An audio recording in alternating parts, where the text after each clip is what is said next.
Yeah, I never understand why so many people worry about side effects of normal, higher but still normal testosterone ranges. Like 20-year or 30-year-old guys with normal high testosterone ranges, they don't have side effects of those levels. So why would we get side effects from still normal levels? So It's I don't true. understand. A lot of guys are concerned with gyno, right? I mean, that's like a big concern, and a lot of guys want to use anastrozole, and we typically don't use that in the practice unless it's absolutely necessary. But we have some of our younger guys that come to us and they have high levels of testosterone, also have higher levels of estradiol. And so it's one of the ones where I think that perhaps the testing is skewed for estradiol levels, because when do they run estradiol levels on men?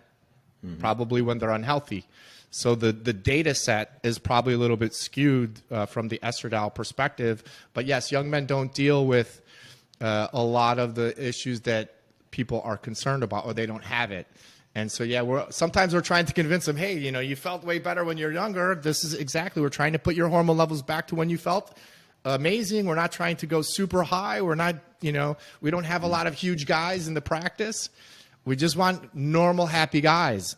Exactly. Yeah, So, but being huge and muscular, of course, is not a real advantage for me when you want to talk about TRT, because people immediately have the relationship between TRT and bodybuilding, anabolic steroids, dangerous supraphysiological levels. The times that I get in video comments, this dude about me is on more than just TRT. Yeah, just assuming that I'm on anabolic steroids or other PEDs. I read that almost every day. yeah, it's really unfortunate that people are not more educated, which is great about your channel, because these are the topics we discuss. You know how many times that I hear, I don't want to be huge, I don't want to be, my clients, I don't want to be huge, I don't want to be a bodybuilder. And we hear it from the males and the female side. And we're like, guys, you have such a crazy misconception. We can see significant muscle gain if someone hasn't been working out for a long period of time, or if they are so low that we give them optimal levels and they go to the gym. But that stops at one moment. Maybe we have a guy who gains 16, 17, 20 pounds of muscle right off the bat, but they were 30% body fat. Now they're healthier, but they don't gain 50 pounds of muscle. And I try to tell them, like, because we do have some IFBB pros that are compete, but I have seen those guys add 3, 4, 5 pounds a year of lean mass, and that's a lot for them. But it's just over the course of 5, 6, 7 years, and all of a sudden they're 20 pounds heavier. Everyone thinks that they're going to get huge, and I'm like, yeah, guys have no idea. Yeah, no, the work that you have to do to get huge, it's an all different ball game. And I always say, because I'm not a big guy, I'm like 200 pounds, I'm about 6 feet tall. So I always tell them, look, I work out really pretty hard. I mean, I'm not huge. I'm not some huge muscle head. I just try to stay very fit. I know you're probably bigger than me, but I see your workouts. I think you work a little bit harder, in all honesty. I'm not bigger than you. No. I'm 1 meter 72 centimeters. I guess that's 5'4".